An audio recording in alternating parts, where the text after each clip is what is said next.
Hi students, in this video we are going to discuss about meniscus, shape of meniscus and capillarity. Now before going into these topics, we need to study certain terms which will be useful in understanding this phenomena. First one is a type of force known as cohesive force and adhesive force. Now before explaining cohesive force and adhesive force, I will give you an example. Imagine you have two watch glass.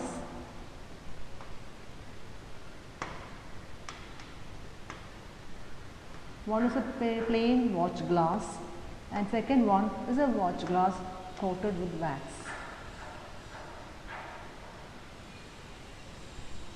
And to this you put some water.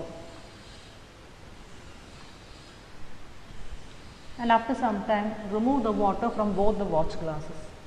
You will find that the plain watch glass will contain tiny drops of water stick here and there, whereas the watch glass which was coated with wax is completely dry. Now take another set of example.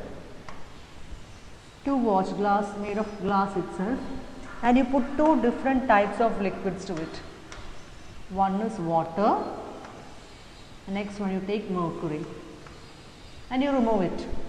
You will find water is stick to the watch glass but mercury is not. The watch glass in which the mercury was taken was completely empty. Now why is this so? This is because of two forces known as cohesive force and adhesive force. The cohesive force means it is the force of attraction between molecules of same kind, whereas adhesive force is a force of attraction between molecules of different substance. So depending upon which force is dominant, the above examples will take place. First we will take the case of watch glass, plain watch glass and the wax coated one. When water was put into the plain watch glass, the force of attraction between the water molecules and the glass molecules were more, which means adhesive force was dominant there. But in the other one, the force of attraction between the wax molecules and the force of attraction between the water molecule was less, which means adhesive force was less and cohesive force, that is the force of attraction between water molecule towards itself and force of attraction between the wax molecules towards itself was more. Same with the case of mercury taken in the watch glass and water taken in the watch glass.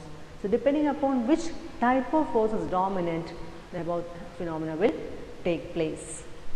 The next term which we are going to study in this video is angle of contact. First let us define what is angle of contact. It is an angle between tangent to the liquid surface at the point of contact and solid surface inside the liquid. For example, you take water in a beaker.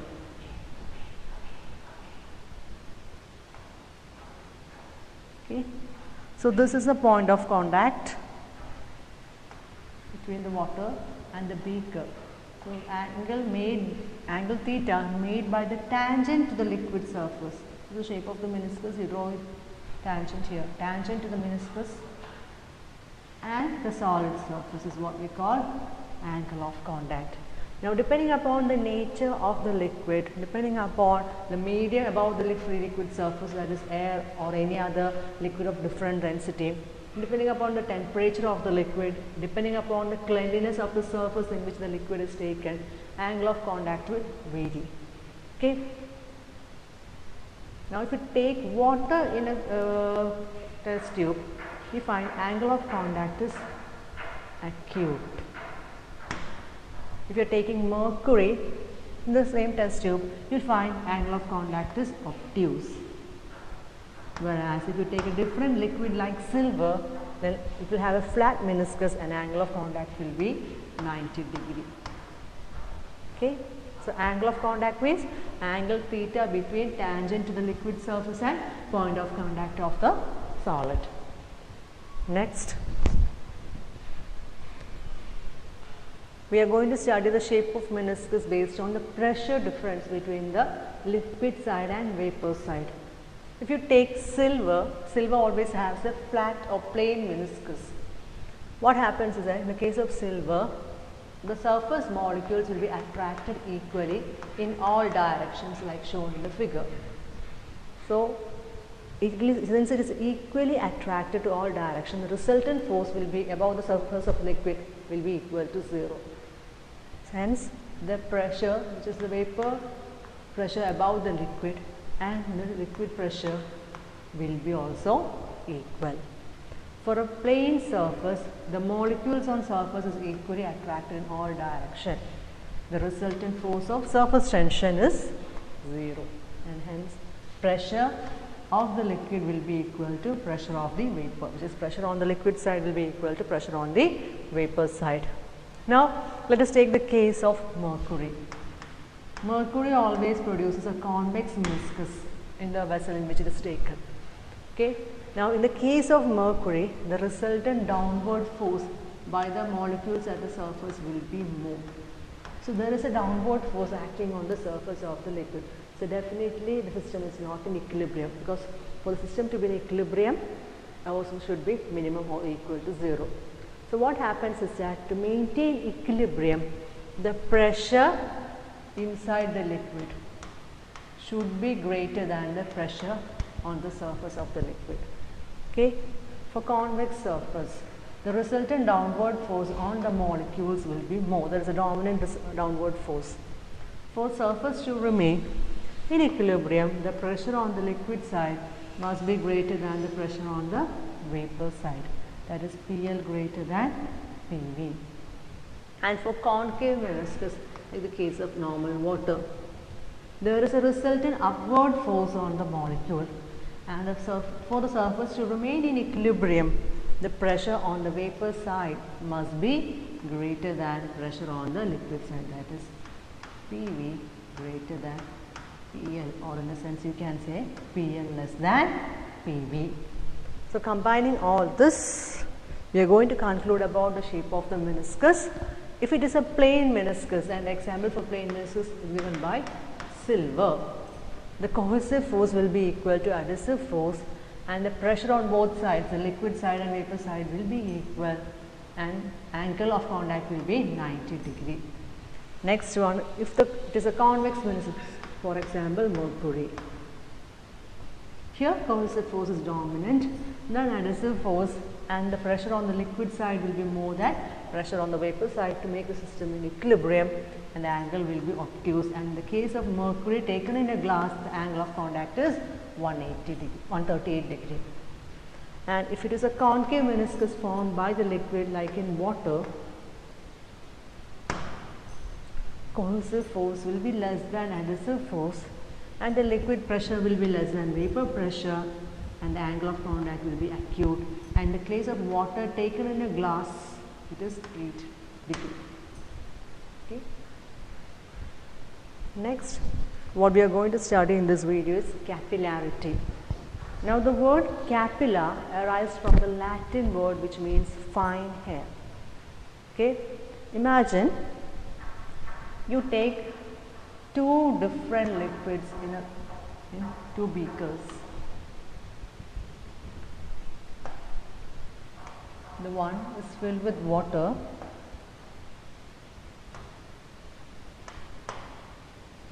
and the second one is filled with mercury.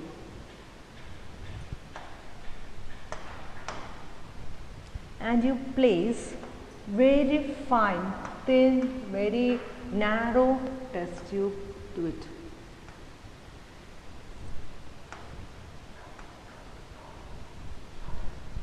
Same test tube of same size, okay, same size I am saying, is kept on the mercury also. It is found that after some time the level of water in the narrow test tube placed in water will be like this. There will be a rise in level. This water will enter the test tube and water will reach to a height like this. But in the case of mercury, they will find there won't be any rise in level of mercury in the narrow tube, but it will be less than that of the surrounding.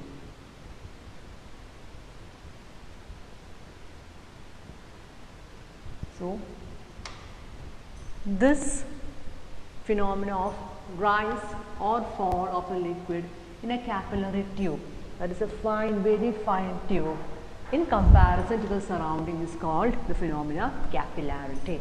The rise or fall of a liquid in a capillary tube in comparison to the surrounding is what we call capillarity.